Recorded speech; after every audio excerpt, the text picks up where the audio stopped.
Hey everybody, welcome back to another deep dive. Today we're going to be taking a look at... This is a fascinating one. Yeah, it's a little out there. Yeah, it is. It's a video that's been making the rounds, and it's gotten some attention because... A lot of attention, actually. Yeah, well, it's a pretty bold claim. Its claims were... It's like we're... Yeah, it's like we're witnessing the birth of a new religion. The religion of Babylon. The religion of Babylon. And, you know... Oh, yeah. You know Babylon. Well... When you hear Babylon, you think... Ancient history. Yeah. Yeah. You think like ancient Mesopotamia? Not exactly what... Yeah, not current events. Comes to mind. Yeah, not something that's happening right now. But this video... Oh, but they're drawing some pretty... Well, they're drawing some pretty direct connections. And they're using a lot of stuff from the Book of Revelation. They're using the Book of Revelation to make their case. Yeah, a lot of the imagery there. Yeah. Yeah. And before, you think we've gone full... Doomsday prepper. Doomsday prepper. I just want to assure you, that's not where we're going. That's not where we're going with this. Yeah. We are not here to scare you or push any particular beliefs. Push any particular belief system on you. We're here to unpack the ideas in this video to really try to understand their argument. And kind of see where they're... Why it's resonating with people. Yeah, why is this... Because it is... Why is it resonating? It is resonating. Why is it causing such a stir? And, you know... I think one of the keys to understanding what they're saying... It's interesting how they use this term Babylon. They use Babylon as a symbol. It's not a literal... Yeah, not a literal place. It's not like there's this city out there called Babylon, and it's the center of... It's not a geographical location. Yeah, it's not a geographical location. It's just an idea. It's more of a... It's a concept. It's a metaphor. It's a symbol. Yeah, and so like... Which I think is really important for understanding what they're trying to convey. Yeah, what they're doing is they're saying that Babylon represents any system. Any ideology. That pulls people away from. That pulls people away from what they would consider to be... True faith. True faith. Yeah. Yeah. So it's sort of like a... Or true worship. Yeah. So it's sort of like a... It's like a counterfeit. Yeah. Counterfeit. A counterfeit faith. Like a counterfeit faith. It looks real. It looks like the real deal, but... But it's not. But it's not. It's going to lead you astray. Ultimately going to lead you down the wrong path. That's really interesting. Because... So that sets the stage, but they don't stop there. Yeah, so that kind of sets the stage, but they don't just throw out the term Babylon and be like... And call it a day. They go into some pretty... Oh, yeah. Pretty... Vivid imagery. Intense. That's pretty intense imagery. Particularly the Book of Revelation. The woman on the scarlet beast. Yeah. The woman on the scarlet beast. Which is... And that's central. Yeah, that's like the centerpiece. To their argument. Of their argument. And so they have this image and they're saying... Well, the woman herself is decked out. Yeah. She's dressed in... Like luxury... Purple and scarlet. Purple and scarlet. And all this stuff. And that represents the false religion. So the woman herself represents this false religion. Of Babylon. This religion of Babylon. And it's all about worldly power. And influence. And all this stuff. But she's not alone. The beast that she's riding. She's riding this beast. Which symbolizes the political forces. You know, the political forces that prop up this false religion. Yeah, that are propping this up and giving it global reach. Yeah. It's not just like a small... No, not just like a little cult. Yeah. It's like a global... It's a global system. Phenomenon. And they actually make connections. They do. To real world. Try to connect it to things that we see today. Yeah. They're like suggesting that there are... And they even point to some... modern day... historical examples. Systems that fit this description. Of religious persecution. Yeah. And they bring up... Like Queen Mary. Who had hundreds of Protestants executed. Yeah. And they're saying this Babylonian system is going to do the same thing. For their beliefs. It's going to... They argue... Persecute. Yeah. It will persecute those who don't conform. That's a pretty disturbing thought. Yeah. But if I'm following correctly... The video doesn't just end with... It doesn't end with Babylon, just... Babylon reigning supreme. Reigning supreme forever. It actually predicts. It predicts its downfall. Yeah. And a pretty dramatic one at that. Oh, in dramatic fashion. Yeah.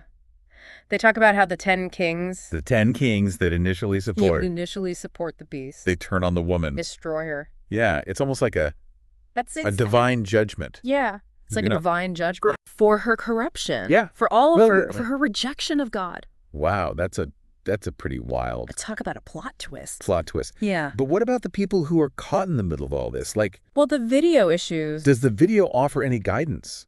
It issues a powerful call to action. Like, what are you supposed to do? Come out of Babylon. Yeah. They urge viewers to separate themselves Separate yourself. from this system. And I guess that begs the question. Like, Yeah. separate yourself how? Yeah. What does that even mean? Well, and they do go on to explain that it doesn't necessarily mean physically leaving. It's not like you have You gotta to pack your bag. pack your bags and move to a different a different city. city. It's more about, It's more about rejecting ideologies, Yeah. worldviews that align with what they define as Babylonian. so it's like a mental and spiritual Yeah. exodus Exodus. rather than a physical one. It's about examining your beliefs Yeah. and making a conscious choice about where you stand. So it's like they're asking viewers to look at their beliefs Yeah. and decide, are these beliefs Are these beliefs lining up lining up with with the city of man or with this Babylonian system? the city of God? Yeah.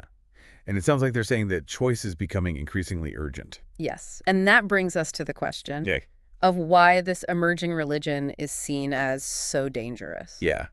Like, why is this? Why is this? Why is this one? So dangerous. Why are they What makes it different from so concerned about it? other belief systems? What makes it different from other belief systems? Well, they argue that this new system is especially slippery because Because of blends elements. of different faiths. Yeah. It's sort of like a spiritual buffet. A spiritual buffet. You know, you can pick and choose. Yeah. I kind of like that. I know it's tempting. Take a little of this, Take a little bit of that. a little of that. Make your own blend. Yeah. That's pretty appealing. But they present it as a dangerous path. Yeah. They argue that this kind of blending dilutes the purity of true faith. Yeah. So they're saying you gotta You got to stick to the recipe. stick to the recipe. If you want the formula to work, You can't just throw in a bunch of you can't just random throw whatever you want in there. Yeah. You gotta, There's a specific that's formula. that And if you deviate from that, any deviation, even if it seems harmless, could undermine the whole thing. or well-intentioned, Yeah, we're it gonna, risks undermining the foundation of that faith. undermine the whole thing. But, I mean, couldn't you also argue that, I mean, like, learning from different just- traditions Yeah. could broaden your understanding? I mean, isn't there a risk of becoming too narrow-minded? Yeah. It's like, No. isn't there a risk of becoming too narrow-minded? Shut yourself off to other perspectives. If you only ever consider. Yeah. One perspective. I think it comes down to Yeah, that's a good point. intent and approach. Yeah. So it's like, are you going to other traditions Yeah. with a genuine desire To learn? to learn and understand? Or are you just These just cherry picking the things that feel good to you the things that you like without really grappling with the without actually practically. engaging with the deeper meaning of Yeah. those traditions. It's like the difference between That's good. appreciating different cuisines I like that analogy. from around the world and Yeah. just being like, It's like the difference between I like Indian food and I like different cuisines from around the world. So I'm just going to throw it all in one pot. Grabbing random ingredients from each Yeah. and throwing them all in a pot. It's like you're not Calling actually it fusion. you're not actually appreciating. Yeah. It's not fusion. It's just a mess. It's a mess. Yeah. It doesn't work that way. So- We've talked about this idea of syncretism. Right. What's another red flag? Well, another thing they express concern about Yeah. is the rise of moral relativism, Moral relativism. which is the idea that there are no absolute moral truths. it's like there's no What's right or wrong? absolute right or wrong. It depends on your perspective or the situation. Yeah. So it's like that classic Classic gray area argument where, What might be considered wrong in one context. yeah, what's wrong in one context might be totally Acceptable. acceptable Or even necessary. or even necessary in another. in another. Yeah. And while there's certainly room for nuance Yeah. in ethical decision making, They present this as a slippery slope yeah, they present this as a slippery slope. that will ultimately undermine That undermines the foundation. like the foundations of a just and moral society. Of a just and moral society. So they're So it sounds like they I believe in replaying a pretty clear-cut sense. of right and wrong. Yeah, right and wrong. They think there are Yeah. absolute Moral standards that are essential, and it sounds like maybe they believe they're perhaps even divinely ordained. divinely ordained. Hmm. But I mean, isn't there a danger in Oh, clinging that's too what we're rigidly putting a set of rules to a set of rules without considering without considering the complexity, Like the real life system? complexities of real life. Yeah. Like, what if you just apply these rules You just blindly apply and it them leads to without any compassion. harsh judgment, Yeah. a lack of compassion? Blind adherence Yeah. to any set of rules. It feels like we're back to that theme of balance again. Right. Like, it's not about It's not about choosing one extreme choosing one extreme or the other. It's about It's about finding that that sweet spot. a middle ground Yeah, right. between Maybe rigid rules and complete relativism. a nuanced approach. Yeah. Where you're applying Finding a way moral principles to apply moral principles wisely wisely. and compassionately. Yeah. It's like wisdom and compassion. That's a good point. So- the video doesn't really We got the syncretism. delve into We got moral relativism. the nuances of moral decision-making. Those are two big ones. But I think it's something we should... What else do they highlight as like a warning sign Well, they also focus on of this emerging religion? what they call Okay. individualized spirituality. Individualized spirituality. It sounds very... That sounds like new agey, New agey. doesn't it? Yeah. Like create your own spiritual path. Yeah. Create your own personalized spiritual path. It's Yeah. definitely become a popular concept, a very popular concept nowadays. But they frame it as a They're framing it as a problem. problematic trend. Yeah. They're saying while there can be value in like personal exploration, Personal exploration and discovery, but elevating individual experience above all else above all else can lead to can lead to problems. a rejection of objective truth. Yeah, and like And a fragmentation of religious belief. of belief. Yeah. So it's like they're saying, You're basically saying, don't just don't just go off and do your own thing. and do your own thing. There's wisdom and guidance to be found And in established traditions Wars to be found and communities. in the past, Yeah. in traditional They see value in wisdom. communal worship, Yeah, shared ritual, shared experiences, sense of belonging belonging to something greater than yourself. to a larger tradition. Yeah.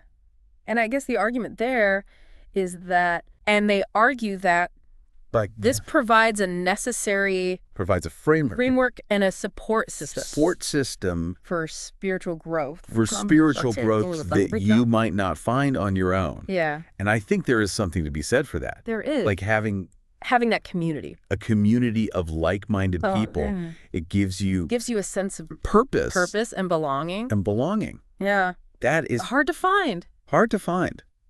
on your own. Yeah. But what about What about the flip side? the other side of that? What if you just blindly follow What if you just blindly follow a tradition? Like, without ever questioning it. or engaging with it critically? Yeah. I think that can be I feel like that could be just as detrimental. just detrimental as Right. as going completely the other way and just being, Skepticism. blind skepticism. Because I think it's about finding So again, it's about that balance. that sweet spot Yeah. between respecting tradition, Accepting everything. engaging with it thoughtfully. Yeah. Yeah. But also not rejecting everything Yeah. outright. Challenging assumptions. It's about engaging with your faith. making sure your beliefs Actively, are genuinely your own. whatever that looks like for you. I think that's Yeah. a key message that often gets lost Yeah. So we've got in these debates. we got this idea of syncretism. Right. We've got moral relativism. You've got And then we've got this individualized spirituality individualized spirituality as three of the main concerns that they're as three of their Two concerns, big concerns. Yeah, but these are just a few. And we've only over sorry. many claims they make. We've only really scratched the surface. Yeah, we've barely scratched the surface of This complex, and multifaceted, multifaceted topic. right? And it's important to remember And it's important to remember that that this is just one perspective. one perspective, Yeah. one interpretation. And one interpretation. There are many others out there. Yeah, there are many other Yeah. ways to look at this. Yeah, And as we go forward in this deep dive, we'll continue to we're going to continue to unpack these explore these ideas, examine the evidence, examine the evidence, and consider alternative consider viewpoints. viewpoints. So stay tuned because we'll be right back dive deeper into to part 2 of this episode. Yeah. Welcome back, everybody. Yeah. All right. So Hope you're ready for let's a little bit deeper look. let's take a deeper look into some of these specific claims. Yeah, into some of these specific claims that they're making in this video. So in the last part, we talked about Right. how they use this term Babylon Babylon. as a symbol Yeah. for a deceptive spiritual system. And they didn't hold back And they did not on the strong language. hold back. They used some pretty strong language, And it meant some pretty vivid imagery to get their point across. to drive home their message. So One of those terms is syncretism, syncretism. which is essentially blending different religious traditions. So instead of like sticking to So instead of adhering to one specific beliefs, set of beliefs and practices, you end up with a kind of like mix and match approach. you end up A kind of mix and match. And I can see how some people, Spiritual buffet. yeah, a spiritual buffet, Yeah. I can see how some people would find that Yeah. appealing. I know, it's tempting. Take a little from this, Take a little of this. a little from that. Take a little of that. Create your own unique blend. Create your own unique blend. Yeah, I mean, the Which video is pretty good. presents this On the surface. as a dangerous path. Yeah, but they're presenting it as They argue that this kind of blending the dangerous path. dilutes the purity of true faith, Yeah, so they're saying that and it can lead people away you gotta stick to one thing. from what they believe to be true worship. You can't just blend everything together Stick to the recipe. because you're gonna dilute it. If you want the formula to work, It's like you need the exact right ingredients in the exact right amounts, you can't just or else it's not gonna work. throw in whatever you want. Yeah, You and put- there's a very specific There's a specific set of doctrines that you have to adhere to, and practices, or else you're going to any deviation from that, undermine the whole thing, even if it seems harmless even if it's done with good intentions. or well-intentioned, Yeah, could undermine the whole thing. you're going to undermine the whole thing. Yeah. But, I mean, couldn't you also argue You could that, like, learning from different religious traditions argue that could broaden your understanding? learning from different traditions could broaden your understanding. Yeah, and deepen your spiritual journey. And deepen your spiritual journey. And, like, isn't there a risk of becoming too narrow-minded? Isn't there a risk of becoming too narrow-minded? If you only ever... If you only consider one perspective. I think that comes down to Yeah, that's a really good point. intent and approach. So it's like, Are you engaging with these other traditions? yeah, are you going to these other traditions With a genuine desire to... a genuine desire Yeah, to that's- learn and understand? and understand it. Or are you just Cherry pick cherry-picking the ideas Yeah. that feel good, the things that sound good but not really grappling without grappling with a the deeper meaning deeper meaning. and context? Yeah, it's like the difference between That's a good one. appreciating different cuisines from around the world I like that analogy. and just like Yeah. grabbing random ingredients from every The difference between appreciating different cuisines cuisine and throwing it all in one pot from around the world. and saying like, oh, I like Indian food Yes. and I like Italian food. Grab it. So I'm going to make Indian-Italian fusion. Random ingredients from each It's like, no. and throwing them all in a pot That's not how it works. and calling it fusion. It's not fusion. Yeah. It's just a mess. That's just a mess. You're not appreciating the unique Yeah. flavors and traditions of You each. gotta understand That's the just- principles and techniques You got to understand that make each dish distinct. the techniques that go into making each dish. Yeah. So, okay. Because we've talked about syncretism. We've talked about this idea of syncretism. Right. What's another red flag? Well, another thing they express concern about That they raise is the rise of moral relativism. about this emerging religion of Babylon. The idea that Okay, so moral relativism. there are no absolute moral truths. And that's the idea that What's right or wrong there's no absolute depends on the individual's perspective right and wrong. or the situation. It's all relative So it's like the classic to the individual situation. argument So it's like the classic gray area argument, where what might be considered wrong. where something that might be wrong in one context In one context, might be totally might be acceptable or even necessary in another. or even necessary in another. Yeah. And while there's certainly room for nuance And while there's certainly room for nuance in ethical decision in making, ethical decision making, yeah, they present moral relativism they present this as a slippery slope as a slippery slope that could lead to some that ultimately undermines the foundation bad consequences. of a just and moral society. Yeah, undermining the foundation of a just and moral society. So it sounds like So it sounds like they're they believe in a pretty clear clear-cut sense of right and wrong. sense of right and wrong. Yeah. Yeah. It's not all... They believe there are absolute moral standards. There are absolute moral standards They're essential. that have to be followed. perhaps even divinely ordained. Yeah, and they might even be divinely ordained. But isn't there a danger in clinging to rigidly... But I mean, to a set of rules. Isn't there a danger in just blindly applying these rules? Without considering the complexities of real life. Like, what if blind adherence you blindly apply the rule to these rules leads to harsh judgment and a lack of compassion? It feels like we're back to this theme of balance again. Yeah, right, maybe it's not about choosing one extreme or the other. It's about finding that middle ground. It's about finding that sweet spot. Maybe a more nuanced approach. Between rigid rules. Yeah.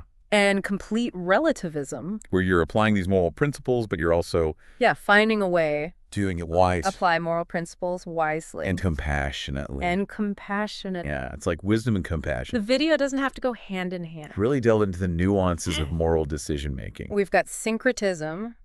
We've got moral relativism. It's important to... Those are two big ones. Acknowledge? What else did they highlight? That complexity. As a warning sign. And avoid falling into those... Of this emerging religion. Simplistic either thinking. So syncretism, moral relativism, and what else? Well, they also focus on what they call individualized spirituality. Individualized spirituality? It sounds very... And that sounds like something you'd see. New Agey. On a self-help website. Yeah. Create your own spiritual path. Create your own personalized spiritual path. Yeah. Yeah. It's definitely become a very popular sort of concept nowadays. They're framing it. They frame this as a problem. As a problematic trend. Yeah. They're saying while there can be value in personal exploration. In personal exploration. And discovery. Elevating individual experience. Well, the elevating individual experience. Above all else. Can lead to some problems. Can lead to a rejection of objective truth. Yeah, and like a fragmentation of... religious belief. So it's like they're saying... Yeah, they're basically saying, don't just go off. Just go off and do your own thing. Do your own thing. There's wisdom and guidance. To be found. in established traditions. Yeah, in established traditions. And communities. Yeah. In the wisdom of the past. I see value. Yeah. In communal worship. In those shared ritual. Shared experiences. Sense of belonging. Belonging to something. To a larger greater than yourself. Tradition. Yeah, I think their argument is that and they argue that this provides... It gives you a framework. A necessary framework. A support system. For spiritual growth. That you might not find on your own. Which you might not find on your own.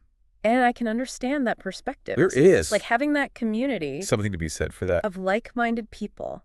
Having that community. That gives you a sense of like-minded people. Purpose. Yeah. And belonging. Gives you a sense of purpose and belonging. That's hard to find. That's hard to find on your own. When you're just out there. Yeah. On your own. But what about the flip side? The flip side of that. What if you just blindly follow? Yeah. Yeah, what if you just blindly follow tradition? Without questioning. Or engaging with it critically. I think that can. I think that could be just as detrimental as... Just going... blind skepticism. Completely the other way. Yeah. And rejecting everything. Yeah. So I think, again, it's about finding that balance. It's about finding that sweet spot. Yeah. Between... Not accepting everything you're told. Respecting tradition. But also being engaged. Not rejecting everything outright. With it thoughtfully. It's about actively engaging with your faith. Challenging assumptions. Whatever that looks like. Making sure that your beliefs... For you. Are genuinely your own. It's about making your faith your own. I think that's a key message that often gets lost. So we've got this idea of syncretism.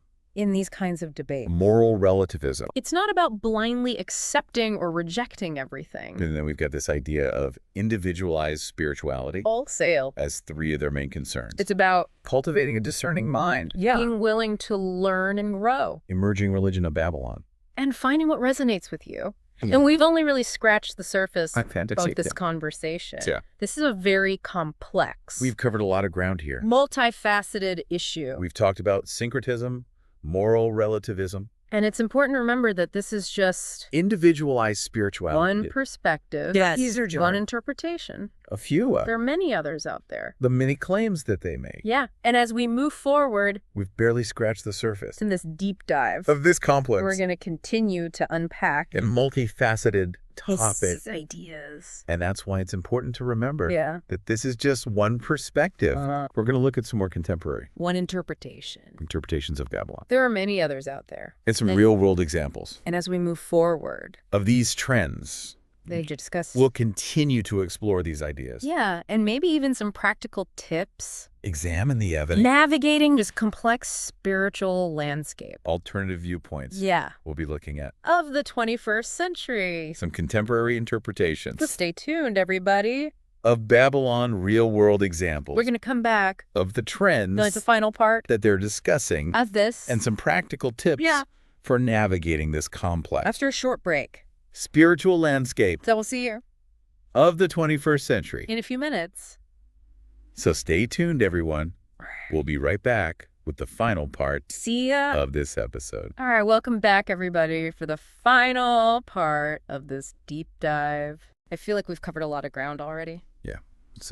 But we're not done yet. No, we're not done. So in this last part, let's try to pull all these threads together and see what we can take away from this whole deep dive into the emerging religion and this whole Babylon metaphor. Yeah. It's been a challenging but rewarding journey so far. Yeah. I'm not going to lie. Hasn't it? There were a few times when my brain felt like it was doing mental gymnastics. Oh, yeah. But that's what makes these deep dives so fascinating, I think. That's what I love about it. We're not just skimming the surface. Yeah, we're not just skimming the surface. We're really we're grappling with these ideas. After these ideas. And that's exactly. It's that kind of engagement. Exactly the kind of engagement. The video is aiming for. Yeah. They want you to think critically. About your own beliefs. About your beliefs and the forces that might be influencing them. That might be influencing you. One thing that struck me throughout this discussion was just the sheer power of symbols. Yeah. Now, the video uses this term Babylon, not just as a historical reference. But as a metaphor. Yeah, it's a metaphor. That evokes strong emotions. It evokes very strong emotions and associations. Yeah. Like you said before, for many people, Babylon represents everything that's wrong with the world. Yeah, it represents corruption. Everything that's wrong with the world. Decadence, oppression, a rejection of God.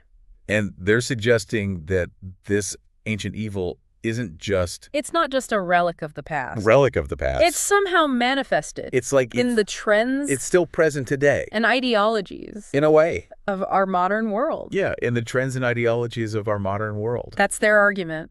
And that's a provocative one. Provocative argument, I think. They're asking viewers to look beyond the surface. Yeah, and see Babylon lurking beneath. And see Babylon things that seem perfectly harmless on the surface. They seem... Or even appealing. But they're saying, no, look deeper. Yeah. Look beyond the surface. And you'll see... As we've discussed. This video is pretty vague. Yeah, and as we've discussed, they don't really give us like a clear checklist. About what exactly constitutes Babylon. Of beliefs or behaviors. In a modern context. To watch out for. They don't give us... a kind of like... clear... left open to interpretation. Of beliefs or behaviors to avoid. Yeah. And I think that... sources of specificity. Both empowering and unnerving. Can be both empowering and unnerving. On the one hand, it's like... it encourages viewers... they're giving you the freedom... to think for themselves, to be discerning. To think for yourself. But it also... yeah, to be discerning. Creates room for... but on the other hand... certain suspicion. Yeah, it can also, without clear guidelines... create a lot of fear and suspicion. It's easy to start... because if you don't have clear guidelines... seeing Babylon. It's easy to just start seeing Babylon everywhere. Everywhere. It's like they're handing us a pair of X-ray glasses and saying... yeah. Go out and find the hidden dangers. Go and find the hidden dangers. But without proper training... those X-ray glasses could easily distort. Without proper training. Or perception. But X-ray glasses could distort your perception. Yeah, so it's a balancing act. It's a real balancing act. On the one hand... you want to be aware. It's important to be aware of potential influences and dangers. Of potential influences and dangers. But on the other hand, you don't want to become... We don't want to become paranoid. Paranoid or judgmental. Yeah, or judgmental and start... Enemies lurking. Seeing enemies everywhere. Around every corner. So how do we navigate that tightrope? Navigate that tightrope. Like, what are some practical ways? Practical ways to apply these warnings. To apply the video's warnings. Without falling into that trap. Falling into that trap of fear and distrust. Of fear and distrust. I think it starts with self-awareness. It starts with self-awareness. And before we start pointing fingers and labeling things as Babylonians. Before we go out and just label everything. We need to take a good hard look. As Babylonians. At our own beliefs. We need to. And motivations. Look at ourselves first. Yeah. Check our own biases at the door. Check your own biases at the door. Make sure we're not projecting our own. Make sure you're not projecting your own. Fears and anxieties. Fears and anxieties. Onto the world around us. Onto the world. Ask yourself. What are my core values? What are my core values? What do I truly believe in? What do I truly believe in? What am I willing to stand for? What am I willing to stand for? Even when it's unpopular. We're uncomfortable. Yeah, they can be challenging. Self-reflection can be challenging. But it's essential. It's essential, I think, if you really want to... If we want to engage with these ideas. In a meaningful way.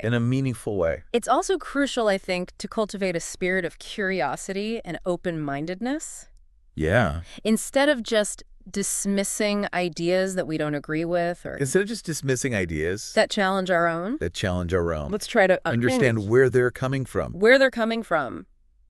So even if we don't agree with the video's conclusions, even if we disagree, we can still learn the video's conclusions. We can still learn their analysis and the questions they raise, and that willingness to engage, with different perspectives, is essential.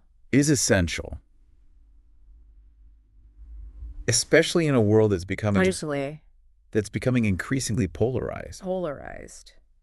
Yeah, and I feel like throughout this whole conversation, we've kept coming back to this theme of balance. Right. Finding that sweet spot between... It's about finding that sweet spot.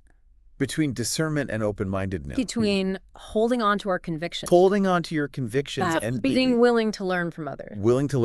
It's not about choosing one extreme or the other. It's about navigating the complexity of life. It's about navigating the complexities of life. Fashion. And a commitment to truth as we understand it.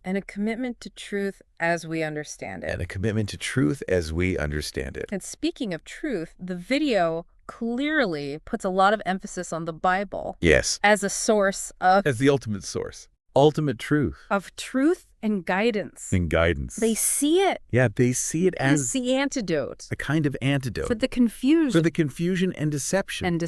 That they believe is spreading in the world. Yeah, it's like... Is spreading in the world. A divine compass. It's presented as a kind of divine compass. That can help us. That can help you navigate through the spiritual storms. Yeah, spiritual storms. But, as we discussed, the Bible is a complex text. Right. With many different interpretations. Even within Christianity. There's a wide range of beliefs and practices. And practices. And that's why I think... That's why it's important. It's so important to approach the Bible. With a combination... With humility. A healthy dose of... Open-mindedness. Humility, open-mindedness. And critical thinking. We need to be willing... Yeah, you can't just... To wrestle with the text. Blindly accept. Ask tough questions. Someone else's interpretation. And consider different perspectives. You have to engage with it yourself. It's not about blindly accepting someone else's interpretation. It's about engaging with the text yourself. Come to your own understanding. Your own understanding. And that process of engagement. Even if it's messy. And challenging. Can be incredibly enriching. Because it allows you to connect with this rich tradition of faith and wisdom. But it also allows you to make it your own. So even if we disagree with the video's specific interpretations, even biblical prophecy, we disagree with the video's interpretation. Their warnings about Babylon. Or their warnings about Babylon. we can still appreciate. We can still appreciate their passion for seeking truth. Their passion for seeking truth and their call. Their call for spiritual discernment. Spiritual discernment. Yeah. And ultimately, I think it's up to each individual. Ultimately. To decide what. It's up to each individual. What resonates with them. To decide what resonates with them. What they believe. What they believe. And how they choose to live out. And how they choose to live out. Their faith. Or their spirituality. Or spirituality. In the world. In the world. Yeah, and I think that's a great note to end on. I think that's a good place to leave it. This deep dive has been... challenging. But ultimately... rewarding. I hope our listeners... Feel equipped. To continue exploring these ideas on their own. You know, the goal isn't to have all the answers. Neatly tied up. All tied up in a neat little bow. It's about staying curious. It's about open-minded. And curious, open-minded. And engaged in that ongoing search. For truth and meaning. Yeah. And on that note, we're going to wrap up this episode of The Deep Dive. Sounds good. Thanks for joining us. Everyone. On this thought-provoking exploration. We always appreciate your willingness. Yeah, and we appreciate you guys. To dive deep. Diving deep with us. Until next time, keep those minds sharp. Keep those minds sharp. Those hearts open. And those hearts open. We'll see you next time.